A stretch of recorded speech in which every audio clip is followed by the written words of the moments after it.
moment. All right. Welcome to the Contra Costa County Superintendent of Schools Candidate Forum. My name is Abby Nunez. I'm the 32nd District President, proudly serving Contra Costa County, advocating for students, children, and families. Tonight, 32nd District, along with our co-host, East Bay Council of Leadership and League of Women Voters of Diablo Valley, welcome you tonight, and we're so excited to have our two candidates here with today, Dr. Jag and Dr. Dana. Sorry, you guys. Well, I was about to wait. I was about to get them reversed. They're unique in their own special ways. I just want to remind everybody that tonight we are going to be giving these amazing individuals opportunities to answer questions and concerns concerning their candidacy for the county office superintendent of schools. As we all know, the county office superintendent of schools oversees the County Office of Education. They provide direct support to school districts. They provide fiscal oversight with their budgets. They also, are a beacon in the community. They are individuals that stand between the public and legislation, advocate for public education. As we both know, both of them have decades of service inside and outside the classroom. They're both passionate about public education, and we're really excited to have them tonight to be able to hear from them directly and to give the public an opportunity to ask questions directly. Again, thank you, every single one of you guys, for coming out tonight. We ask that tonight we maintain our professionality, we use our listening ears, and have our minds open. Former teacher here. You okay? And I thank you guys all from here, and we're going to ask Janet Holt, the moderator for tonight from the League of Women Voters of Diablo Valley. Thank you. Good evening, everyone. Can you hear me okay? Yes, good. Let me know. Sometimes I fade away a little bit, so let me know if I have to move forward. Thank you all for joining us this evening. It is a great crowd, and it is a great room to be in for this kind of thing. It's very personal. Often democracy can feel a little at arm's length, like what is that about? This is what democracy is about, so I'm super glad you are all here. So I think Abby may have mentioned, but the co-hosts of this forum are the 32nd District PTA Council and the East Bay Leadership Council and us, the League of Women Voters of Diablo Valley. And just a moment on the League. As you may know, the League of Women Voters is a 106-year-old nonpartisan political organization.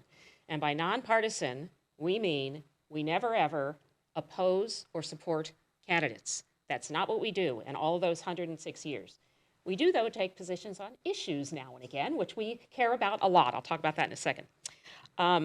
So we do take positions on issues, and as you might expect, or as you might have inferred, we've taken a number of positions in recent years on a variety of issues, mostly having to do with sustaining and supporting our democracy in this country, which we take as our #1 goal right now.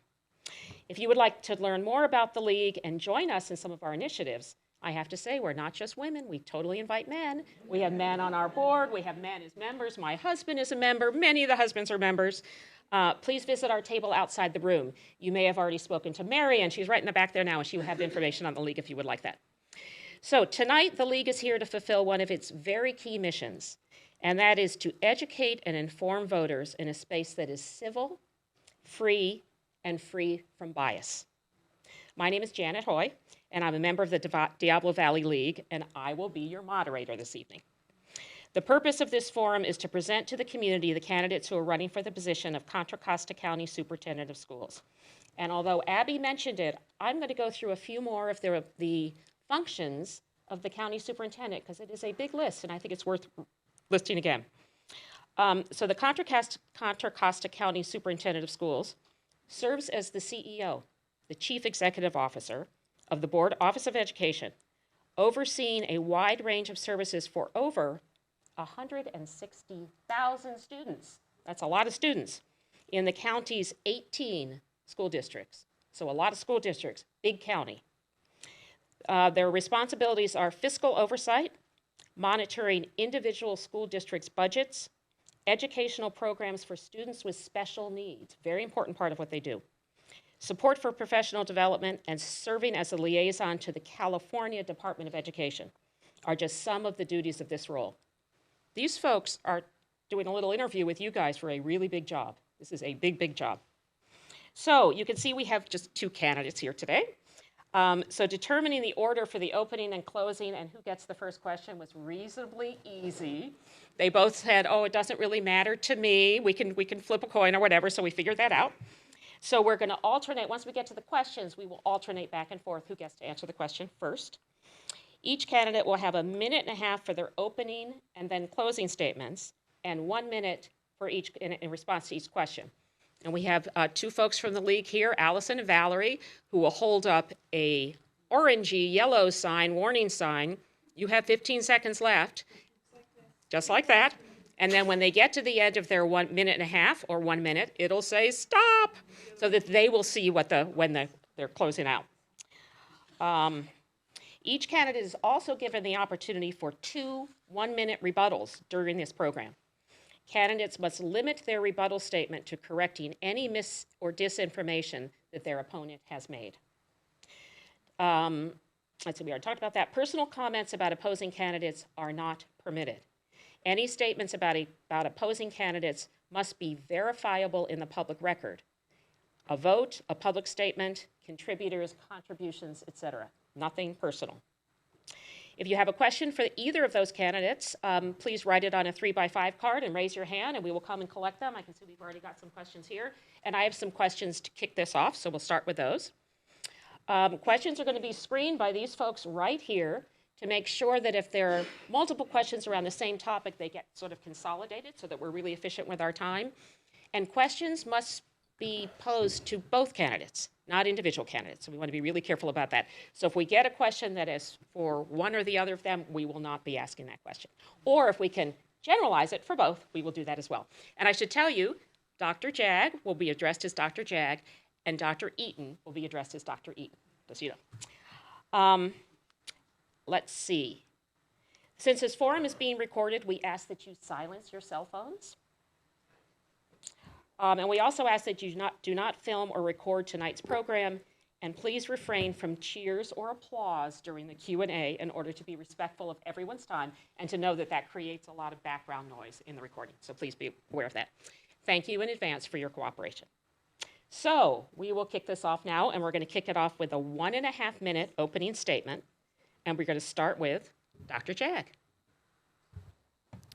All right. Hello, everyone. I'm Jag Lathan, or Dr. Jag, and I am a mother and a grandmother. School was not always easy for me. Growing up, we kind of moved around quite a bit, and so school was a struggle. And when I decided to be a teacher, an educator, I used the experiences that I had growing up in education to help me become a special education teacher, GATE teacher, general education teacher, and really focus on the needs of students and believing that all students can learn effectively. I grew up in Oakland, but also lived in a lot of different places across the Bay Area. Growing up as a child, we moved quite often. I come from a working class family, and when things got tough, we had to sometimes move around. So I understand the needs of people who want their kids to have a great education but might not have the needs, and that is the purpose of public education, to serve all students. I've been an educator for over 25 years, a teacher, a principal who turned a school around with my staff, of course, from low performing to high performing. I worked at 2 county offices of education, San Diego County Office of Education and Alameda County Office of Education, and I'm now the board president of Antioch Unified School District. Thank you, Dr. Jag. Dr. Eaton? Yeah, good evening, everybody. I owe my career to a county superintendent. So back when I was 11 years old, I was in Jamestown, California, up near Sonora and Columbia off of Chicken Ranch Road. And the county office opened a computer camp. So at that point, nobody had home computers. They took all the computers and brought them up to a camp, and I desperately wanted to go. My mom was a special education aide. My dad was a truck driver, and they couldn't afford to send me. And so Tuolumne County Superintendent of Schools, Orville Milholland, started an essay contest where 1 5th and 1 6th grader got to go to camp. I wrote an essay. I was lucky enough to get selected. And as a result, I went to camp. I loved it. And I tell you that because after taking advantage of their junior counselor program and offset tuition over several years, when I graduated high school, I started working there. And I worked there for over a decade, including the last 6 years or so helping to run the camp. And why that's important is because working at that camp made me know that I loved working with kids, and that's how I became a teacher. And loving being a teacher is how I became a principal, and loving being a principal is how I become a superintendent for the last 17 years. I was just a kid who needed an opportunity, and Orville Milholland gave that to me. There are nearly 170,000 students in Contra Costa County, many of whom just need an opportunity, many of them who have far more challenging circumstances that I had growing up. And so I think that's the power of public education, and that's why I'm running for Contra Costa County Superintendent of Schools. Terrific. Thank you, Dr. Eaton. So now we will move on to the questions, and I can see you guys have been very busy. We have a lot of index cards up here already. That's terrific. But I'm going to start, as I said, I'm going to start with a few questions that I have. So the first question is going to go to Dr. Eaton, and it is, what is the biggest shift you would need to make from your current role to succeed as county superintendent? Well, I think one of the advantages of my current role is I have been a district superintendent for the last 17 years, and I've worked closely with the County Office of Education. In addition to that role, one of the most important jobs that the county office does is oversee the finances of the 18 school districts. And I currently sit on the state board for the Fiscal Crisis Management and Assistance Team, a role I've had for 3 terms. And that's the organization that comes in and supports school districts when they're experiencing financial challenges. In addition to that, the other important role that the county office has is overseeing the local control accountability plans. And I currently sit on the state superintendent advisory panel for the CCEE, or California Collaborative for Educational Excellence. There's and so we'll get them all straight as we go through. So I think those things lend well into what the needs are for the county superintendent that's coming in during such a challenging time. Thank you, Dr. Eaton. Dr. Jag. Yes. So one of the biggest shifts, I believe, will be just, making sure that I get to know the staff here on a professional level and understand their work. I believe it will be a pretty smooth transition. I've worked at 2 county offices of education as a chief of learning and accountability and as an executive director, so I'm very familiar with county office work, especially at high levels and being on a cabinet. So I really believe that it will be a pretty smooth transition, and I don't think it would be easy. The current superintendent has been here for 2 terms, and so it'll be a time where we really need to get to know each other so they can understand my style, and so I think that would be one of the biggest shifts. Great. Thank you, Dr. Jag. And now this next question goes to you first. How would you identify early signs of fiscal distress in a school district? And what specific steps would you take to stabilize the district while maintaining student services? One of the biggest, so I think in the beginning is making sure that the county CBO and the cabinet are working really closely to look at districts' finances when they submit their LCAP, but also their actuals over the course of the year, and giving districts information ahead of time in terms of where we're going. So being in a situation as a board president currently, we didn't get enough information about the fiscal cliff that happened. And it would have been extremely helpful to have more information ahead of time and strategies as a board and as a school district to be able to address the fiscal cliff before districts get to the point where they're having to cut a lot of money in a short amount of time. And so those are some things that I would do up front, is meet with districts and school boards, making sure they have enough information and have a trajectory of what's coming ahead in terms of finances from the state. Thank you, Dr. Jag. Dr. Eaton? Yeah, I think it's important that the county office comes along as a partner and not an intent to punish, right? And to come in proactively and support school districts. And I think that's why my experience as a superintendent is so important. In those 17 years, every single board budget has been a positive budget, right? We haven't experienced financial distress despite being one of the lowest funded districts in the state. I think that the challenge going forward is that finding yourself in fiscal insolvency doesn't come from one meeting. It doesn't come from one set of circumstances. It comes from a pattern over time. And so I think it's really important to work with school districts over time, because the districts that get into fiscal trouble are the ones that have ignored warnings from experts, that haven't followed through on the cuts that they need to make. One of the biggest challenges in education is making cuts and making them early, because if you don't make $1 million cut this year, next year that's going to be a $2 million cut, which is going to be really challenging to make. Thank you, Dr. Eaton. And this next question will tee up for you first. What is your strategy for addressing the rising cost and complexity of special education programs across the county? And how should the county office support districts facing program and staffing instability? The underfunding of special education is probably it's the biggest failure of our federal and state government to this point. To give you an example, in our district, when I came back as superintendent in 2013, we were underfunded by $4 million, meaning that we were spending that much more on our special education programs than what we were receiving from the state and federal government. That number now is $32 million. When IDA was passed in 1975, it was passed with the goal and the commitment of the federal government paying 40% of the cost. They currently pay 11%. I was in Washington, D.C.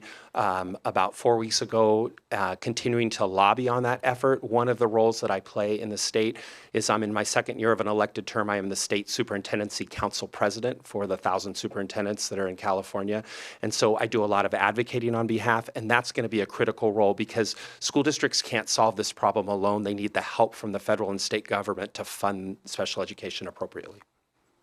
Thank you, Dr. Eaton. Dr. Jag. So a couple of things. I was a special education teacher, and also when I was a principal, we turned our school into a full inclusion model. So really working with district staff, principals, teachers, administrators in terms of like what are the most effective ways to work with students with disabilities is really important. Making sure that there's strong county programs. So there are lots of students across our county who are in non-public schools, and that is like a private institution. And that is costing districts millions of dollars. And so the county office can create programs and expand programs for districts so that they aren't paying that kind of money for students with disabilities and make sure they have the appropriate support that they need. In addition to that, first instruction is very important. So working with districts to make sure that in the general ed classroom, students are getting what they need so many students don't have to even be identified as needing special education services. Thank you, Dr. Jag. This next one goes directly to you. Where do you see the greatest opportunities for expanding shared services across districts? And how would you ensure those efforts improve outcomes, not just reduce costs? So one of the areas that I've been really concerned about is the shortage of staff, teaching staff, paraprofessionals, specialty staff like occupational therapists. There is a way that we can have expanded programs at the County Office of Education to make sure that folks who are interested in becoming educators can have access to credential programs. So really creating some strong accredited programs. And the reason why that's a shared service is because a lot of districts are doing their own things separately, and there's not necessarily one place to come to have that. So the county office here does have an induction program. That's a really good start. And that was the next step in terms of accredited programs, but also cohorts around funding. Like, what does that look like for districts, and what are the conversations that people can begin to have around how we create stability across our county in terms of how we utilize our funding and things of that nature. So there are different ways in which we can begin to really come together and create a common identity in our county around some really important issues. Thank you, Dr. Jag. Dr. Eaton. Yeah, I agree with Dr. Jag on that. I think the biggest challenge that's facing education is the fact that there's a large population of adults that are my age and older that are moving through the system, and there's not an equal population of younger people that are coming up into the education ranks. One of the things that we've done over the last few years is we've built our own teacher education programs, trying to build a pipeline internally.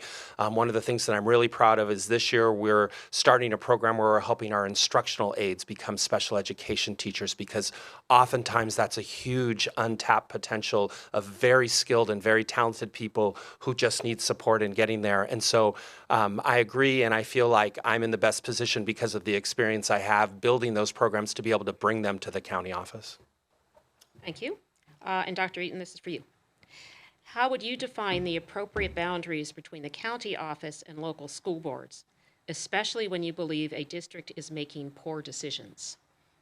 Yeah, I think that is a really important balance to maintain, because local boards still maintain the authority over their school districts, right? And there have to be clear lines.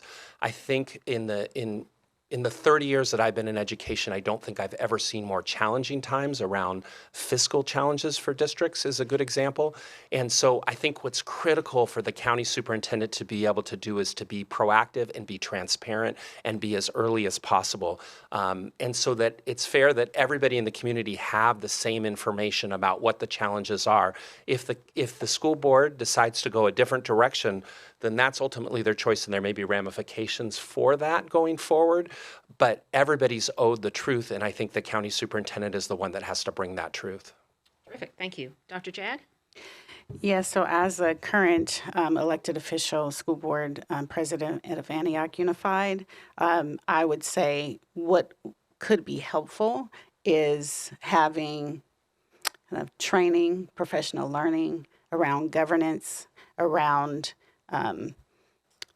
different education topics that are important. What I'm learning is a lot of school board officials, they come in with a heart that they want to really do well for kids. And a lot of folks don't necessarily understand public education K-12. They understand it from the position that they went to school as K-12 students, but not necessarily as someone who is a part of a governing body. So one thing that I would like to do is make sure we have training for folks so that they can understand, and then give them information ahead of time and check in with folks consistently. That would be really helpful. Thank you, Dr. Jag. This next one is directed to you first. How would you engage with state policymakers to shape education policy and funding in ways that reflect the needs of Contra Costa County? We have the current funding model is really a concern. So right now we have ADA, which is average daily attendance, and we all know that when students are unable to come to school, that means that districts are not receiving their full amount that they could get. And so it's really working with the legislature to modernize the current funding formula that we have, so that it's based on enrollment, and probably for those really small districts. I've worked in Emory Unified, which was really small. That still wouldn't be enough. And so it's then what other additional funding can some of the smaller districts have? So really working to collaborate with the legislature around that. I'm also concerned about insurance premiums. Currently, districts are paying high insurance premiums, so working with the legislature to think about ways to cap it for public school so that teachers and staff can get their fully paid family medical benefits, and districts aren't being swamped and brought down with the amount of money that it costs. So those are some really important things for folks. Terrific. Thank you, Dr. Jag. Dr. Eaton? I think the enrollment versus ADA funding is a really important discussion, but it has to take place in a larger context. Right now, we exist in a time where the governor's January budget has said that they are going to underfund education by $5.6 billion under the minimum level. For every student, that's about $900. In our district, it's about $9 million that we're looking at not getting at the minimum level. So the problem is with enrollment and at ADA funding, if you switch those around but you have the same pie, it's just shifting the money around. The state has to come in and commit to funding at a higher level and to also fund for enrollment. I think one of the things that happens, and I think why my advocacy and leadership role is so important, is when we come together for superintendents, for example, and we bring a legislator in and want to advocate on behalf of something, it's not uncommon for us to hit that assembly member with 27 different items that we need because schools are so needy. One of the things that the county superintendent can do is really refine and narrow down the scope and make sure that we're hitting them with the maybe 2 or 3 most important and impactful things. Thank you, Dr. Eaton, and this is directed to you. How would you address educator and staff burnout across the county, particularly in this constrained fiscal environment? That is a very, very challenging topic right now, and I think I'm seeing record levels of burnout across our school districts, and you're hearing it from superintendents throughout the state and throughout the country as well. It's a very challenging time. I would say one of the things that's really important that the county superintendent can do is do some public outreach. We're doing some work right now in talking about civility in our school district, of making sure that adults are treating each other with respect and making sure that that they're treating them in understanding that we are role models for the children that are at our schools. I think that's very important. I think the second piece is that we have to have good working environments. And so it's important that we stay fiscally stable so that we don't cut the things that help support teachers, whether it be counselors, whether it be intervention programs, whether it be aides and vice principals. Those things are things that are critical for teachers to feeling successful in their position and having support. Thank you, Dr. Eaton. Dr. Jag? Staff burnout, options are important. When I was a teacher, I remember getting to a point when I was like, I love teaching and I'm getting tired. And so that one of my options was go to school to be an administrator, right? And so making sure we have multiple pathways for educators. Oftentimes educators can feel stuck because there aren't many avenues. So providing that service at the county office, like I said, accredited programs so people can get different kind of credentials is really important. Also, mental health. So making sure that there are programs for not just students, but educators as well, so that they're doing mindfulness activities and they have supports in that area. And finally, fun. We just need to have fun because people get burned out when they're stressed and it's a lot of, pressure on them. And so how can we, as a county office, ease the pressure? And I think having some fun activities and things like that would be helpful. Thank you, Dr. Jag. And this next one is for you. How will you ensure proper oversight and accountability for charter schools? We haven't talked about that yet. Under the county office's responsibility. I've seen a really good model at San Diego County Office of Education when I worked there, which is not only the superintendents of the districts, but the superintendent of the county visited charter schools. One of the issues with the charter school work is sometimes the lack of accountability is because people kind of keep them at an arm's distance. You're over there, we're here, right?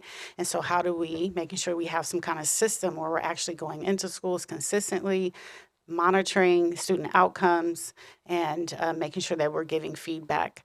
We have a charter organization in Antioch and 2 charter schools. And what I shared with them was get an equity audit, right? So really giving charters opportunities and giving them insight and how to become, if you're going to serve our kids, you got to do a great job. And so making sure that they have the tools that they need and making sure we provide as much oversight and support as we can. Great. Thank you. Dr. Eaton?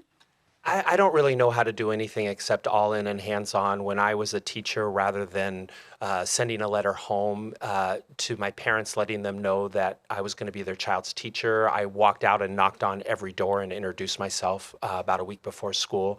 When I was a principal and I opened a brand new school in Brentwood of 450 kids, the problem was they were coming from other schools. And so as a result of that, they weren't as excited to be transferred there, even though it was a brand new school. And so I walked out over about a 3-week period and I knocked on every door and I introduced myself and invited them to join me.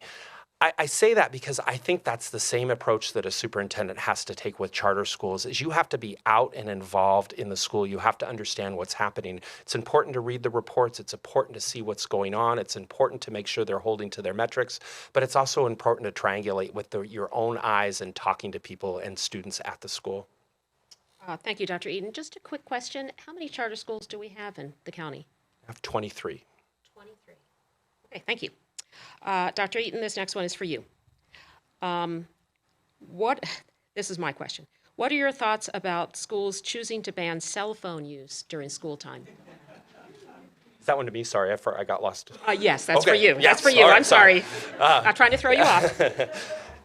We took that on this year. So the legislation from the state asked us to do it at the beginning of next year. We did it a year early. And one of the things that we did was we over-communicated and we made it really simple. We asked the students to put the phone in their bag before they came in the doors and to not take it out until they left our doors. We've seen enormous success with it. And if you ask teachers, what they'll tell you is kids are more engaged on campus. Kids are more engaged with each other at recess. We're seeing less challenges of kids organizing things that they shouldn't be organizing on their cell phones during classroom. We're seeing less of kids going out onto the playground worried about what their social media likes are. They're focused on classes, and they're focused on talking and making friends. I think that we've seen tremendous mental health crisis growth in the past several years since COVID, and I think a lot of that has to do with cell phone and social media use. So I think it's a critical thing for us to focus on. Terrific. Thank you, Dr. Eaton. Dr. Jag. I am excited about the ban of cell phone use in schools. And I also understand the power of students using it responsibly as much as they can, when it's developmentally appropriate for their age. But in a nutshell, yes, we need to have a ban on cell phones, and because it affects students' mental health, it causes them to get in things that they shouldn't. But also, when I have seen cell phones used effectively in classrooms. And so I think that when it's appropriate and under teacher and staff guidance, it's okay. Terrific. Thank you. So we're now going to start with the audience questions. Thank you again for taking the time to write questions. And Dr. Jag, this first one is for you. Oh, great. Contra Costa includes a diverse set of students and families. Please speak to how your leadership will prioritize supporting students of various income backgrounds, various languages, and various ethnicities. So my career, I have been in LA Unified, Oakland Unified, Emory, San Diego, and I say that because across all of those areas, there are different demographics. So language, ethnicity, income, religion, and that is what I'm used to making sure that I support in terms of students from all backgrounds and families for all backgrounds. And I would continue that work. I would love to create with the staff a blueprint for action. And part of that is how do we identify students who are not maybe doing as well as they could do, and then making sure we support those districts and those students with particular strategies. And so that is one way in terms of that I would do that work, and I did it in San Diego County Office of Ed to ensure that we have some kind of blueprint to move forward. Sometimes districts need support to even understand how do you work with African American students effectively? What is culturally and linguistically responsive instruction? What does equity actually mean? Thank you, Dr. Jag. Dr. Eaton. I think it's critical that every student and every family feel like they belong and they're safe in schools, and every school should strive for that. I'm tremendously proud of the work that we've done in our district over the last several years, starting with a parent leadership group and an equity audit, where we really looked at our school district from all different vantage points and brought people together. We focused on our history curriculum. We focused on our library books. We focused on our arts and our plays. We focused on our language arts curriculum to make sure that every child saw themselves in the curriculum as they were going forward. We looked at our hiring practices to make sure that we were proportionally balanced with our students and our staff in representation. I'm also tremendously proud of the growth that we've made. We've built community celebrations that have been shared throughout the county, but the growth we've made, we've seen some of the best growth in our traditionally marginalized groups over the last several years, and I think it has a lot to do with the work that we're doing, and we still have a long way to go. And so I would bring those skills and that experience to this position. Thank you, Dr. Eaton. This next one goes to you. What experience do you have to help schools meet the needs of the most vulnerable students and families across the county? Please be specific, because the county offices are responsible for providing differential assistance. Yes.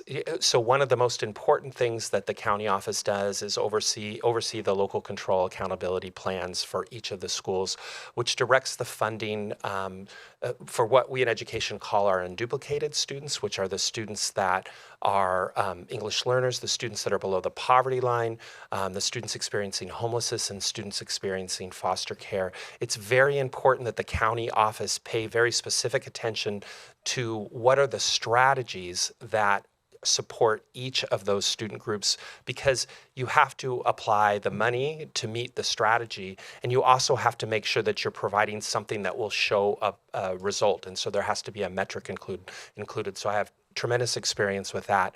One of the other things that I do is I also work for UC Berkeley. I am an equity coach. I work with district leaders throughout the Bay Area, and I've done that for about 5 years, helping them bring equitable leadership and practices to within their school district. Thank you, Dr. Eaton. Dr. Jack. Yes. So there's a term or a kind of an idea around targeted universalism. And just in a nutshell is you have a universal goal and then you have targeted supports for student groups that need it, right? And that's the work out of with John Powell out of UC Berkeley. And I've done this work not only in my school district, but also we're thinking about how to continue to apply those things in the district where I am now. So I talked about a blueprint earlier, and some of the areas you can put in blueprints are specific ways in which you work with groups of students who, for example, are not doing as well. So, for example, African American students, I'll just use that as an example, like how to ensure that we target students and not target it in a negative way, but in a positive way in terms of how do we help those students reach those goals around culturally and linguistically responsive instruction. How do you help kids feel like there's a sense of belonging? What is the culture like? So really doing professional learning and supports for districts around that. Thank you, Dr. Jack. This next question is for you. How would you work to improve services for students with disabilities? Yeah. Did you say how would I? I'm sorry, Janet. How would you work to improve services for students with disabilities? Yeah. Really, it's the ensuring that there is qualified and prepared staff throughout the county is going to be really important. So having, for example, I know I've talked about the credential programs a couple of times, but that is really important. When I was at Alameda County Office of Ed, we started a teacher residency program and making sure that those programs are specific and that folks understand how to support students with disabilities and like what is the central focus for our county Office of Ed and the county as a whole. And so those are things that I'm trying to think clearly about this, but just making sure that districts have what they need and supporting them in that way. Thank you. Dr. Eaton. Yeah, I think one of the things that's critical about the County Office of Education is how it interfaces with the SELPA, or the Special Education Local Planning. I told you there'd be more acronyms, administration. So I think that one of the things that the power of those two organizations bring is the ability to collect best research-based practices and share them amongst school districts and school districts teams. You know, one of the things that I would do if I was elected is I would go out and I would work with each of the school districts to find out what their most pressing special education needs were. I'd work directly with the SELPA and our county specialists and make sure that we were bringing those opportunities to the existing staff, right? So I talked earlier about how you build your future staff, but one of the most important things is to support your existing staff.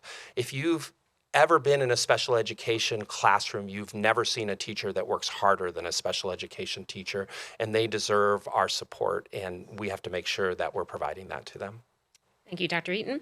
The next question you may have answered in a prior question, but if you want to add anything to it, this is your opportunity. So this goes to you, Dr. Eaton. What experience do you have turning districts' businesses around financially? How would you say you did it? I think it takes ongoing, transparent communication, right? One of the things that I said earlier was we're one of the lowest funded districts in the state.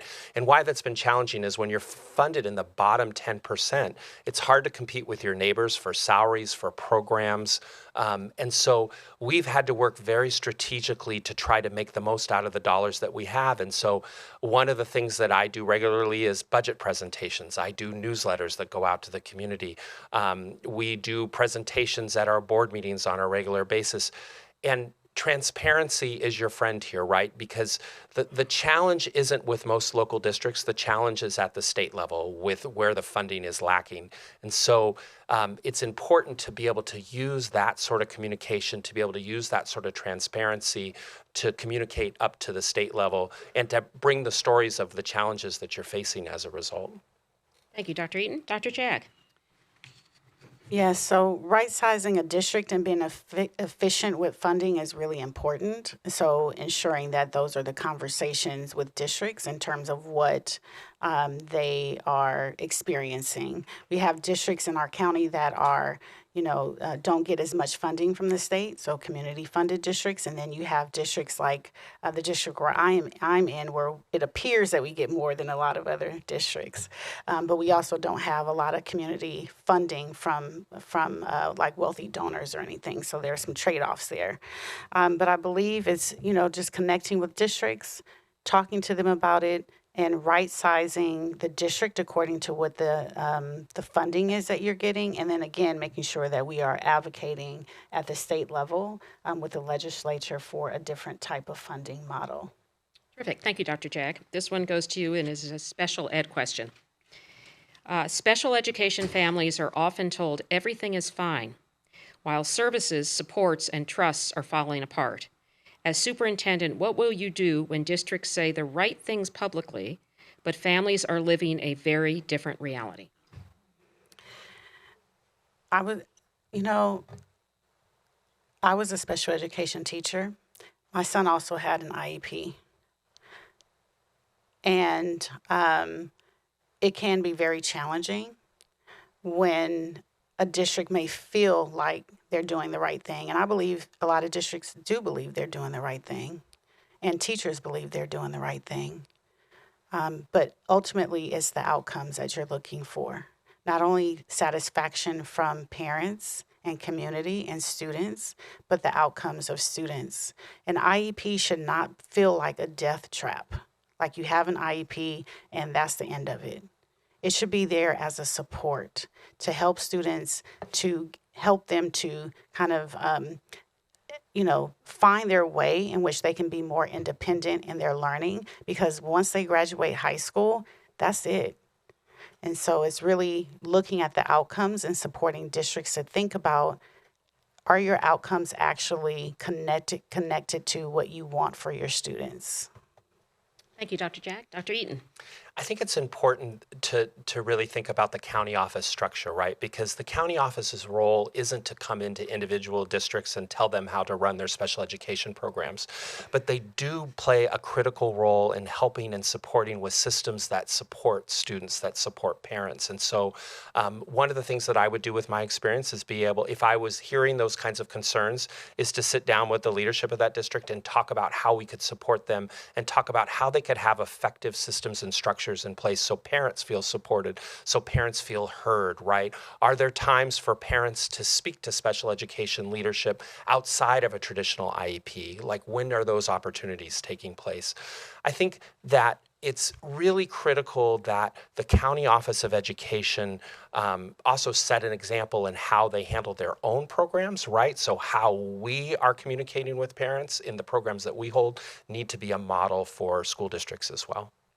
Thank you, Dr. Eaton. This next one is for you. It's been mentioned that funds should be used to train multiple staff levels throughout the Office of Education. With money being reduced $5 billion, how will these trainings be funded? Can you share alternate funding stream options? Yeah, I think that is, I think it's, and I want to say it's 5.6 billion, just because I don't want to lose the 0.6 billion that's being shorted to education. I think that one of the things that you're going to see in districts around our county and throughout is they're going to be laying off people, right? You're already starting to see that. And unfortunately, sometimes the first people to go are the people in curriculum and instruction and the people that provide professional development to our teachers and staffs. It's going to be critical that the county office do that, right? Right now, our county office operates by delivering professional development for the most part without charging school districts, right? And I think that's a model that's been well received. But if you're going to do that, you have to go out and you have to look for grants. You have to look for opportunities that'll continue to support that delivery model so that everybody has the opportunity to participate. It's never been more critical than now that the county office has the ability to provide the professional development and supports that school districts need. Thank you. Dr. Jack, sorry. Yes, that's okay. So capacity building is really important for the County Office of Education to make sure that we have the capacity to effectively support districts, but also helping districts understand the importance of capacity. I have experience where when I was at San Diego County Office of Ed, we had a model where districts paid for professional learning. And I understand districts are going through budget cuts right now. However, a lot of districts use contractors, right? So they are paying somebody. They're paying West Ed, they're paying like all these different institutions. And so it's how do we build the capacity of our staff so that districts say, you know what, instead of paying West Ed $200,000, we're going to pay the county office $3,000 to go to this training. And so it's really, but also making sure that the community values and sees the county office as experts. That's going to be really important. They go to West Ed because they feel like they're experts. And so how then do we become making sure that we have high capacity at the county office throughout the system? Thank you, Dr. Jack. And I think I have the last question here. We have time for probably one or two more. So if you folks have questions, put them on an index card and get them up here if you can. Okay, we're going to start with you, Dr. Jack. Please speak to your experience reviewing complex district needs, those like Contra Costa County, Unified, and those in San Ramon Valley. What is your experience in coaching leaders of complex systems? So I was an executive leadership coach, and so I coached leaders at all different levels from the County Office of Education in a prior position. But one thing is understanding the complexity of each district, right? And so West Contra Costa Unified School District, for example, may need help with with some academics, and I'm using data to use this term, around academics, around suspension rates. And so it's making sure we have specific plans and people in place to coach them through that. In San Ramon Valley, maybe the academics isn't necessarily the issue, but it might be, social emotional learning, making sure kids aren't super stressed out because they're trying to do 10, AP courses. And so really having leaders and coaches at the helm so that they can help districts work through those things as well. Thank you, Dr. Jack. Dr. Eaton. Yeah, in my experience, I've been fortunate enough to be a mentor to many new superintendents who are starting, and also work together with the 17 other superintendents that are within our county. I've also served as a coach for UC Berkeley and continue to do that. And so I have really strong experience in coaching superintendents and leaders that are across varying sizes of districts, everywhere from I've coached a superintendent in a 700 student district all the way to coaching leaders in San Francisco Unified and Oakland Unified. And so I think that's really important. I think the most critical thing is to come in and listen, right? To come in to make sure that you make time to go in and sit with them and understand what their challenges are, to go see for yourself, do walks of their schools, go to their board meetings, and better understand their challenges so you can support them from behind the scenes. Thank you, Dr. Eaton. I think we have a question over here. Give me 10 seconds. Okay, this will go to you, Dr. Eaton. Okay. In a role with significant autonomy, how will you hold yourself accountable for ethical and equitable decisions for CCOE employees? I think if That was worth waiting for. Good question, huh? Yeah. I think nobody's harder on themselves than I am. I hold myself to a high ethical standard. I always have, and I've been in that type of position for a long time where, my boss right now, it wouldn't be here, is the Board of Education, right? Who's not typically on campus. It's what is intrinsically motivating you that is the most important thing, right? I'm about students. I've always been about students in my career. If I were to tell you what my favorite job in my career was, it would be a tie between being teacher and principal, right? Because of the close relationships that you're able to have with students.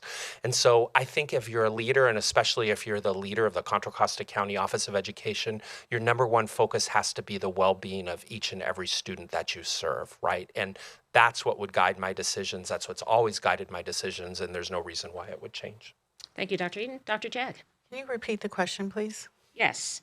In a role with significant autonomy, how will you hold yourself accountable for ethical and equitable decisions for CCCOE employees? One thing that I would implement, and I have done this throughout my career, is making sure that I connect with the folks in the building, connect with staff of all levels, so classified staff, certificated staff, And the reason why that's important in terms of accountability is because sometimes people think they're being accountable, and really it's the mirror that will help of other folks saying, hey, this is how we're experiencing working here. This is how we're experiencing our work. And that's really crucial, is for me to hear from people about what's happening for them within our system.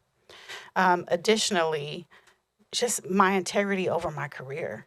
It is who I am, to be accountable for the work that I do for students and also for staff. Okay, now we have the final question. Here we are. Dr. Jag, this goes to you. Another good question. What would success look like at the end of your first term? Success would look like the districts have rallied around, and we have decided together what we want our identity to be in this county. When I think about other places, and I'll give an example of Silicon Valley, there is an identity of science, technology, engineering, and math. We all know, like, if you go to school in those districts, like, they're preparing you for those jobs. What is our identity as a county?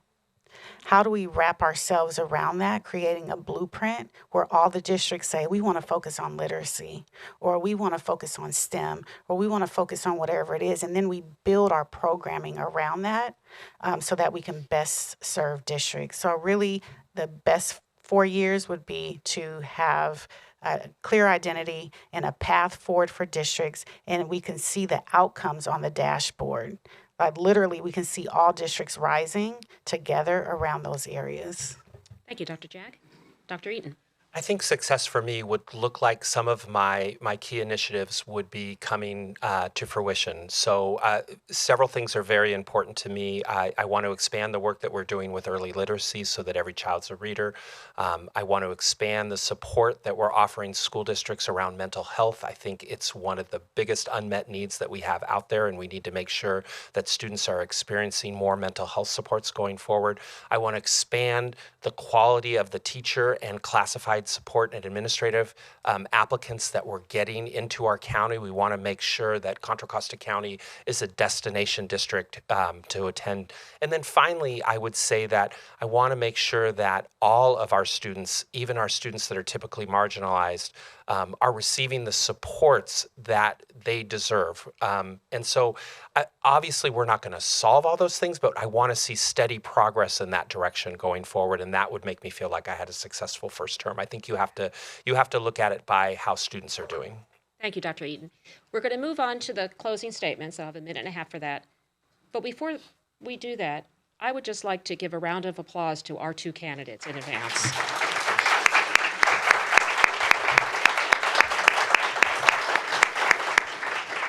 As I said at the beginning, this is a really big job, and you just had two people sit up here and have a pretty demanding job interview, and they had a minute to answer complicated questions, and I thought they both did a really good job, and also a lot from the heart, from your questions from the heart that really matter to you about students in your life, and from your heart about what your experiences have been. So thank you very much. Okay, we're now going to move to the closing statements. Dr. Jag is going to start. You will have a minute and a half. I am excited about the potential to be the county superintendent. I really want this county to be excellent. I want us to be known in education in our county for ensuring that every student that we serve is getting what they need. I want us to have a strong identity in our county, and that people know if they move to Contra Costa County, no matter what district they go to, there are some key areas that we all focus on. So if a student goes to a different district, that's fine. We know that there are some key focus areas. My experience lends to that. I opened the first equity department in a county office of education at San Diego County Office of Education. I created teacher residency programs at a county office of ed. And I understand that districts all are different and that we need to make sure we serve them in a way in which they need to be served. I would be honored to get the support of people because we are going to do some transformational work if I get this position. Thank you, Dr. Jag. Dr. Eaton. Yeah, I've been honored in my career to be a teacher, a vice principal, a principal, a director, and a superintendent for the last 17 years. And I think that's really important because I don't think there's ever been a more challenging time in my 30 years in education. And I think it's where experience in this position matters. If you're facing challenges as a superintendent in a school district, you're going to want to sit down and talk to somebody that's been in your shoes, that's done the job. And I think that's one of the key pieces that makes me qualified for this going forward. I think one of the other things that I'd share that I haven't is I've been endorsed by 13 Contra Costa County District Superintendents. I've been endorsed by 4 members of the Contra Costa County Office of Education Board. I've been endorsed by the current county superintendent, the past county superintendent, and the family of the county superintendent before that. And what's brought more honor to me than anything is over 100 teachers and educators and aides and custodians and cafeteria workers. And I say all that because it's not just what I say or what my experience is, but those are people that are familiar with how I work, how I do the job, the care that I show each and every person. The people in the Brentwood School District are my family. The people that I've worked with in other districts are my family, and I care deeply about them. And I would bring the same care and passion here to the Contra Costa County Office of Education. Thank you. Thank you, Dr. Eaton. I want to thank both of you for being here today. I also want to thank the 32nd District PTA Council and the East Bay Leadership Council for co-hosting this event tonight. And what's happening June 2nd? Primary election. How many of you have gotten your ballots? I bet everybody has, yes. So I think we say every time it's a really important election. Who knows how many gubernatorial candidates oh my gosh, you're doing this for the gubernatorial candidates. So if you need some help with that, we would advise that you go to vote411.org, which is the League's national electronic voting information system. You can put your address, I don't even think you need your name, your address in there, and it'll give you a personalized ballot because they're different district to district, right? Personalized ballot will give you information on most candidates. Not all of them. Not every one of those 60 gubernatorial candidates has responded to our request. Both of these candidates have. Yay for them. Yes, yay for them, right? But it's a super good way for you to understand about what's going on the ballot. I would also say we've got some countywide initiatives. We've got some tax increases. We've got some community college stuff. We've got some local school district stuff. So this could affect your personal bottom line. I would look into it if I were you and decide how you want to vote. So important election as always, because it's a top 2 primary. The top 2 candidates from the gubernatorial and other elections are going to move on to November. So we encourage everybody to be involved in that. So vote411.org. Also, drop your ballot in a secure ballot drop box. That's the best way to make sure that it's going to get where it needs to go. You can do that on Election Day. If you choose instead to mail your ballot, give like 7 to 10 days for that ballot to be processed at the post office. That's conservative. You'll have plenty of time, but you'll make sure your vote is going to count. If you go to all the trouble of going through all this stuff, you want to make sure it's going to be counted and postmarked by the right day. So let's again give a round of applause to our candidates tonight.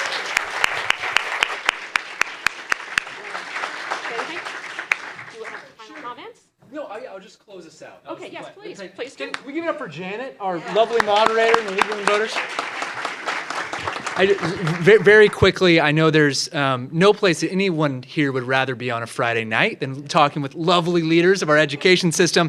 But on behalf of the East Bay Leadership Council, thank you to our candidates, our event partners, and all of you for being here. As a regional nonprofit focused on advancing the economy and quality of life in the East Bay, we certainly believe that informed civic dialogue is essential to strong communities, just like the League and the PTA. So we encourage everyone to stay engaged. Vote by June 2nd at 8 p.m. when the polls close, and thank you for joining us.